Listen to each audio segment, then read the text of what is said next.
Well, where does one start? Oh dear, we just finished a referendum. And the referendum, I suppose, is rather like buying a lottery ticket. So there's lots of people who buy lottery tickets and hope that they're not actually going to win. Because if they win, they get taken out of their comfort zone.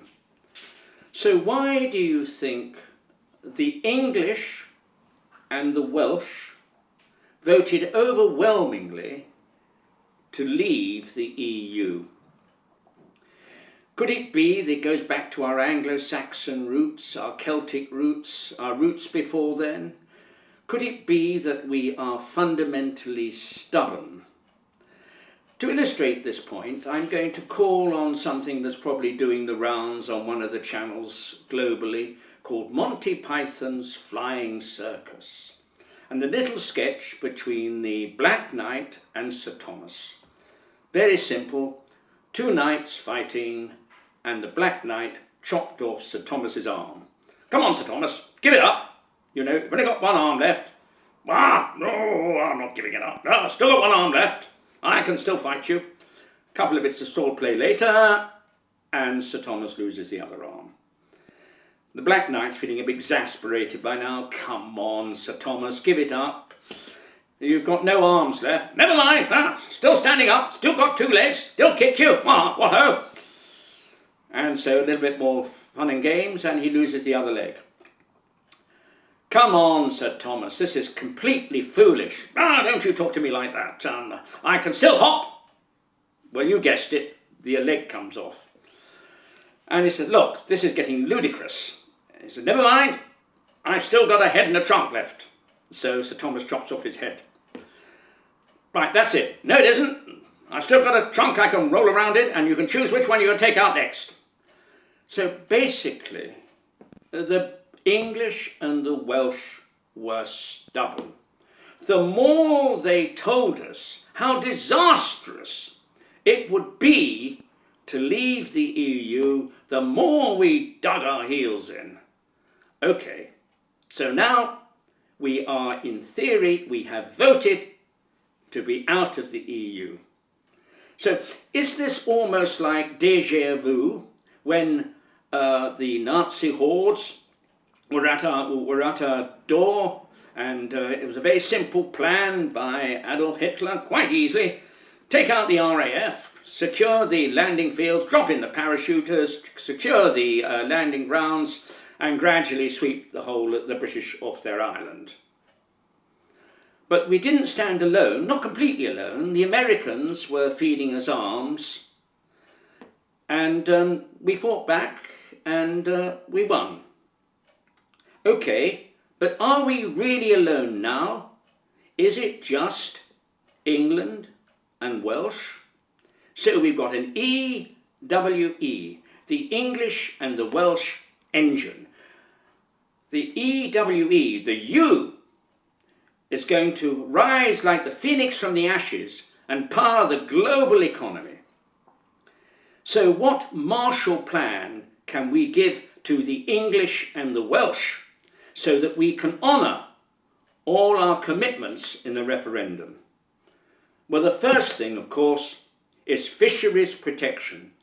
We must have our fishing fields back.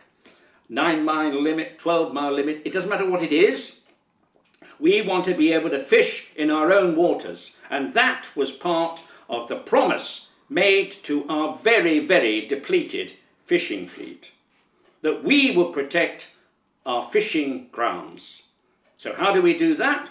Well, we have a chat with, for example only, Messrs Rolls-Royce and Messrs British Aerospace, and we ask them to start building us some fishery protection vessels. Nothing outstanding, a crew of between 25 and 50, but don't forget the 4-inch automatically firing cannon on the bow. Now we can run round our coastline and protect our fishing grounds. But wait a minute. Scotland did not vote out of the EU, and the Scots firmly want to stay in the EU, and they're trying all sorts of shenanigans to find out how they can extricate themselves from this ludicrous situation of the English and the Welsh voting unanimously out of the EU, where they, the other side of this mythical border, want to stay in the EU along with the Northern Irish. Well, that's a problem for the politicians to sort out. So what do we do with our 100 fishery protection ships? Well, of course, we offer them to protect the Scottish fishing waters at a fee, of course, paid to the British Exchequer in good old pounds sterling. Right, so far so good. So now we've created jobs in the north of England where their jobs have been decimated, and we've met that criteria. The next problem that's going to hit somebody's desk is, oh dearie me, we have something called a third runway is needed somewhere. And then we've got a high speed too that has to be sorted out. And the list is lots of little petty aggravations. So let's look at where the third runway can go as a temporary measure. Shall we say we take a spur of HS2 and send it to Manston? Manston is an underused Second World War airfield with a very, very long runway. In fact, the runway is so long it could be divided into two. So our spur of HS2 goes to Manston, and we resuscitate that as possibly a third London airport. We'll worry about planning and all the other logistics afterwards. Now that is going to create lots of lovely jobs, take the pressure off Heathrow. But wait a minute, Gatwick wanted another runway. But we have a problem there that this might well solve. According to the financial papers, etc., there seems to be an awful lot of oil underneath Gatwick Airport. But it's underneath Gatwick Airport, and it's going to be rather difficult to get out because it's underneath Gatwick Airport. So now we have to have a word with the people who own Gatwick Airport and say, we will give you lots of lovely money if you will move some of your activities to Manston. Okay, so far we are dealing with the third airport. It seems to have ended, third runway seemed to have ended up at Manston. We created some jobs in the north of England making fishery protection vehicles. And the next thing, of course, is that if you have 100 new little baby boats with a crew of 25 to 50, they have to be victualled. You can't have 100 little baby boats sitting in one port. You have to spread it around. So if you spread your port facilities around, you guessed it, you create a nucleus of jobs looking after the little baby boats. And this is good for the economy because it spreads the money equally around, wait for it, the EW. Now, let's go one stage further. The EWE is beginning to take shape. The English and the Welsh engine, the U engine, the engine that the people who voted out of the EU now have something to focus on, the U. So everybody can now begin to see what is taking shape after Brexit. We have the U economy. The economy belongs to you. Right. Now, of course, we need some houses and we need some electricity. Now, EDF at Hinkley Point had been humming and hawing of how much money they were going to be paid, how we were going to subsidise the new reactors, and now it's been shelved, and so it goes on. Will the lights go out over London? Well, the answer to that is the lights might go out under force majeure if we have a north wind on a high tide blowing down the North Sea, creating a tidal surge which will bash off the side of Holland, ricochet down the Thames and overtop the Thames barrier, doing billions of pounds worth of damage. So what we have to do is to build a bigger barrier. A bigger barrier means lots of engineering works, lots of jobs, etc. But where are we going to build it? Well, now we're out of the EU, we don't have to worry about birds and conservation and those various little aggravations that get in the way of great ideas. So is it going to be the Grand Cooley Dam? Is it going to be the Hoover Dam? Or is it going to be the Seven Gorges Dam? No, it's going to be a dam across the Thames estuary. If we build a dam across the Thames estuary, we can make enough hydroelectric power to power the whole of the southeast of England in perpetuity. We won't need Hinkley Point. Now, if you build a dam and you hold the waters back, possibly you could reclaim some of the Thames estuary, you guessed it, for housing. But how about that strange thing that people talked about as if it was a mythical magic carpet? Yes, Boris Island, Boris's 4-runway airport in the Thames estuary. Well, there you are, ladies and gentlemen. It is now paid for by selling off the real estate in the land reclaimed from the Thames estuary, and we can build Boris Island, no longer an island. It can be built on solid foundations, and London's main airport moves to the Thames estuary. So we created huge numbers of jobs. Well, what more can I say? Surely I have said it all. First of all, we've honoured our fishermen and given them back their fishing grounds. We have given jobs to the people in the north of England. We have scattered jobs all around the coast of England. We have got an income stream from selling our fishery protection outsourcing to the Scottish Parliament and the Scottish people. Not to mention Northern Ireland, should they want to see our little boats bobbling around looking after their coastline. And of course, now we are protecting our borders by sleight of hand. Fishery protection boats, well, looking after fishing waters. Strange things stray into fishing waters and can be told that they really shouldn't be there. And if they are still there, well, they can be picked up and, rather like a letter, returned to sender. Let us not say too much about that, because we live in a strange society. But now, of course, we can create lots of lovely jobs with people walking around in between the ports where the little baby boats are based, making sure that nothing amiss happens. We can close our borders. Now, surely, when you listen to this, you will understand. Now, I touch briefly on the oil underneath Gatwick. So at the present moment, the pound's on its normal roller coaster. Shall we say that somebody really does attack the pound?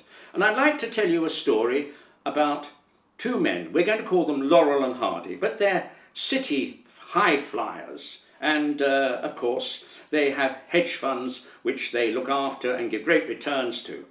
So one we're going to call Hardy. Now Hardy and Laurel both managed to escape from the silent film era to enter into these talkies, as they were called all those years ago, in the 30s and 40s.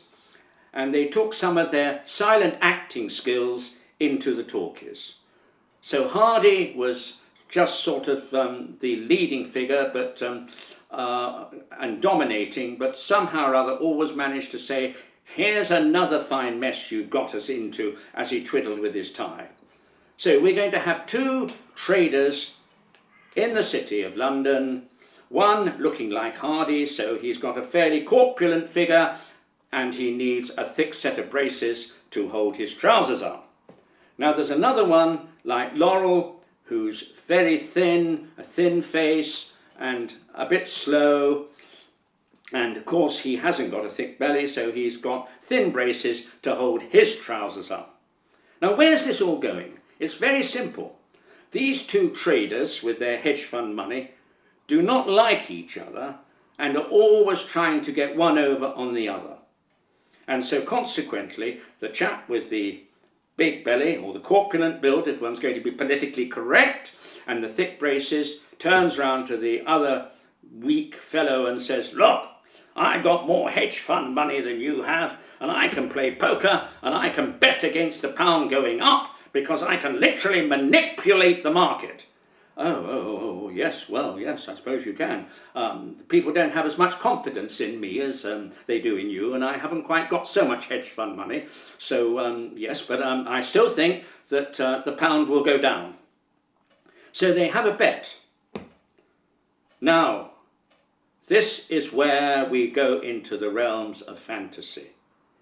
But it can be done. We've heard of Soros, who shorted the pound and made billions on the strength of attacking our currency. Well, how do you lower the value of the pound when you haven't got that much money to play with? So our little thin, ineffectual fellow buys sovereign debt long and sells it short. When the world gets inkling that we have no confidence in our own debt, what is going to happen to the pound sterling? So the weak, ineffectual fellow, in point of fact, won in this mythical game of upmanship. But now, let's go on to the broader field of oil.